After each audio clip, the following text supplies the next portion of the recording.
नमस्कार मंडळी, स्वागत आहे तुमचं रिधिमा एक्सप्रेसच्या नवीन ब्लॉगमध्ये.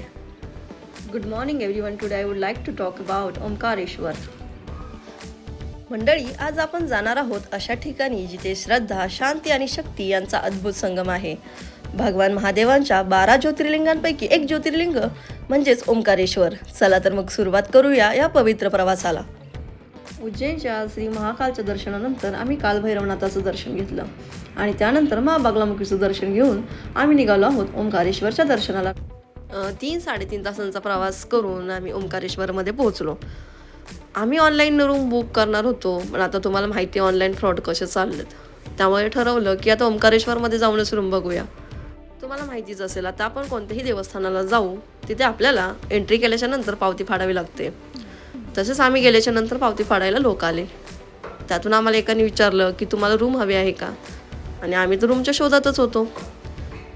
त्यामुळे आम्ही पटकन त्याला हो म्हणालो. मंडळी, व्हिडिओमध्ये तुम्ही हे पार्किंग पाहत असाल जिथे रिधिमा धावपळ करत आहे, तर हे पार्किंग आम्ही रात्री रूम घेतली होती ओंकारेश्वरमध्ये, तिथलं पार्किंग आहे.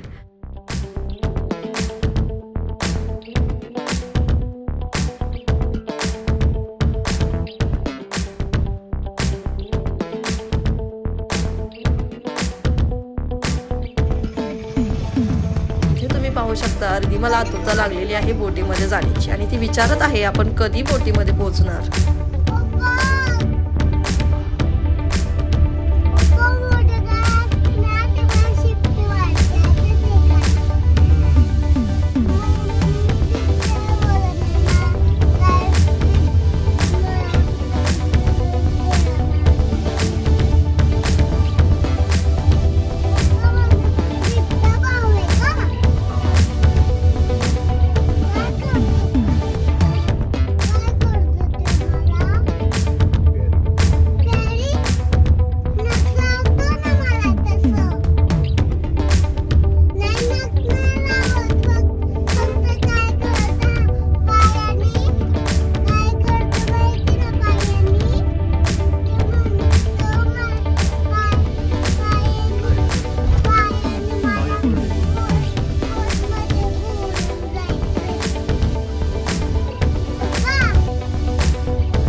बघा हे ना,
मंडळी, ही जी तुम्ही कमान पाहत आहात ही ओंकारेश्वर मधली कमान आहे.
हाँ, क्या हो रहा है? उठो उठो उठो उठो उठो उठो.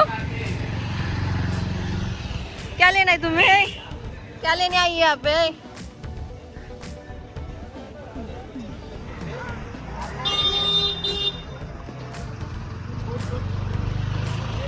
हे घ्यायचं तुला शर्ट.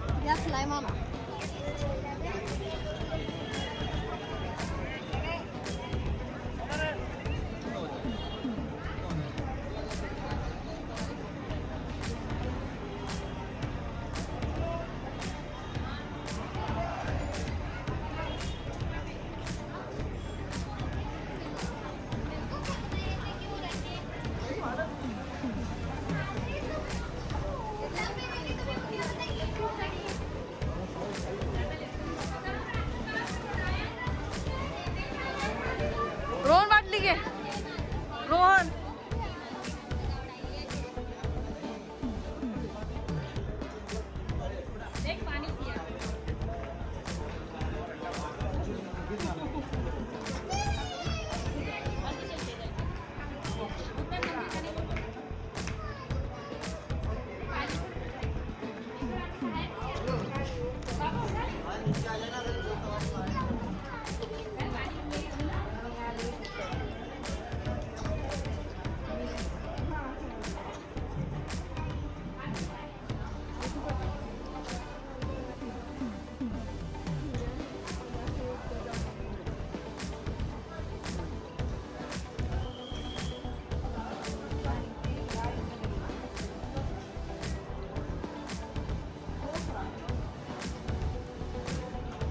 पदर लोळतोय.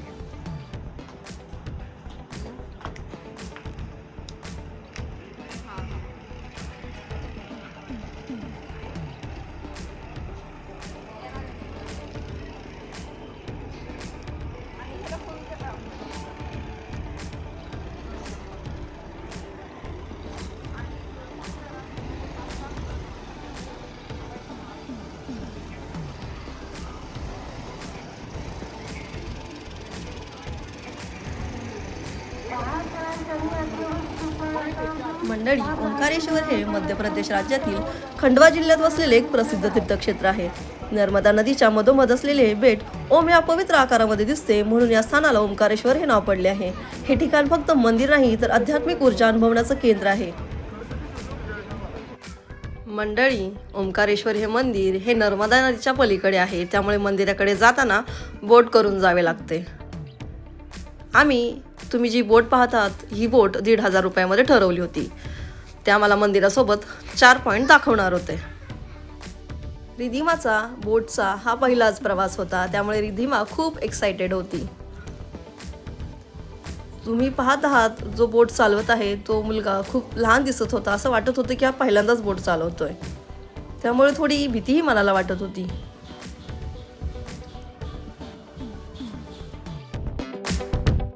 आम्ही सगळेच बोटीचा हा प्रवास खूप एन्जॉय करत होतो. पण तेवढ्यात अचानक बोट बंद पडली, त्यामुळे परत भीती वाटायला लागली.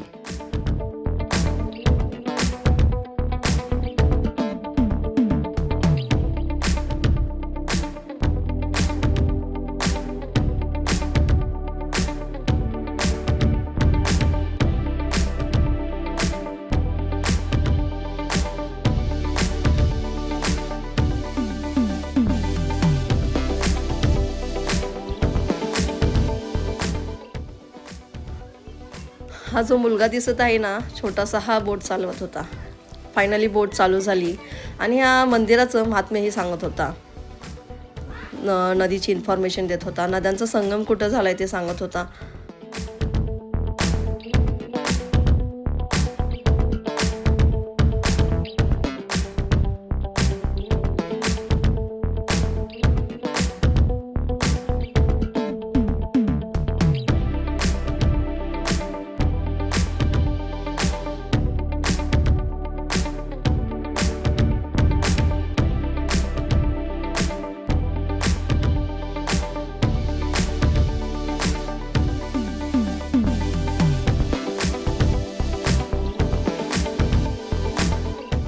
या मंदिराकडे जाणाऱ्या पायऱ्या आहेत.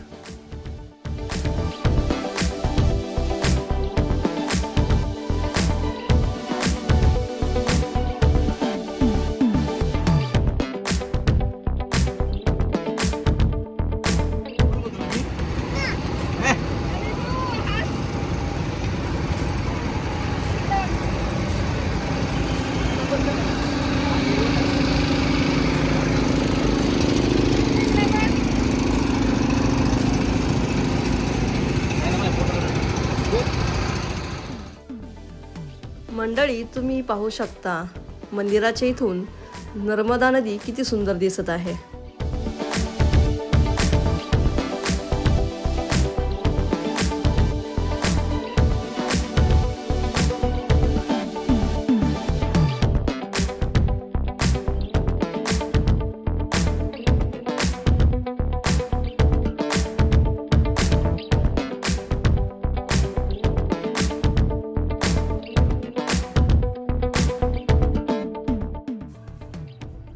आणि तुम्ही हेही पाहू शकता की ओंकारेश्वरच्या दर्शनासाठी किती मोठी रांग जमलेली आहे. या भल्या मोठ्या रांगेमध्ये उभे राहून आम्ही ओंकारेश्वराचं दर्शन घेतलं.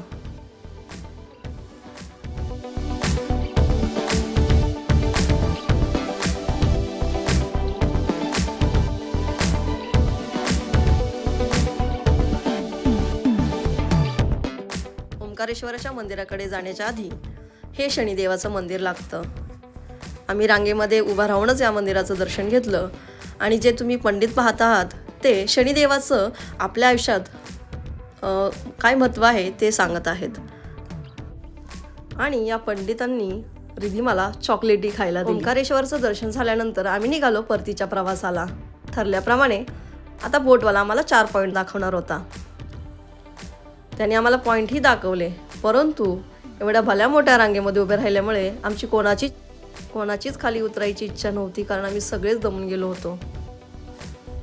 बोटीत बसूनच आम्ही सगळे पॉईंट पाहिले आणि जे मंदिर दिसत आहेत त्यांचं बोटीतूनच दर्शन घेतलं. आणि हा ओंकारेश्वरचा प्रवास खूप सुखकर झाला. मंडळी, ओंकारेश्वर हे ठिकाण फक्त पाहण्यासारखं नाही तर अनुभवण्यासारखं आहे.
रे तू?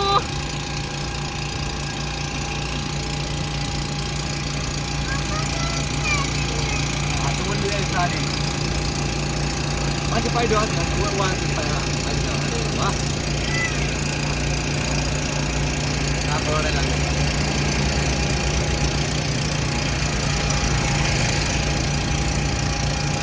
याला फोटो काढू. देवाचं दर्शन घेऊन आता आम्ही निघालो आहोत परतीच्या प्रवासाला, म्हणजेच घराकडे. वाटेमध्ये एक ढाबा दिसला, तिथे आम्ही जेवण करायला उतरलो. पनीर कोफ्त्याची आम्ही भाजी ऑर्डर केली होती, पण भाजीला काहीच चव नव्हती. पण सगळे भुकेजलेले होते, तशीच भाजी वगैरे खाल्ली आणि आता आम्ही निघालो घराकडे. मंडळी, जर तुम्हाला हा व्लॉग आवडला असेल तर लाईक करा, शेअर करा आणि चॅनलला सबस्क्राईब केलं नसेल तर सबस्क्राईब करा. आणि ओम नमः शिवाय कमेंटमध्ये नक्की लिहा. पुन्हा भेटू अशाच एका सुंदर प्रवासात. जय महादेव. तोपर्यंत स्टे ट्यून.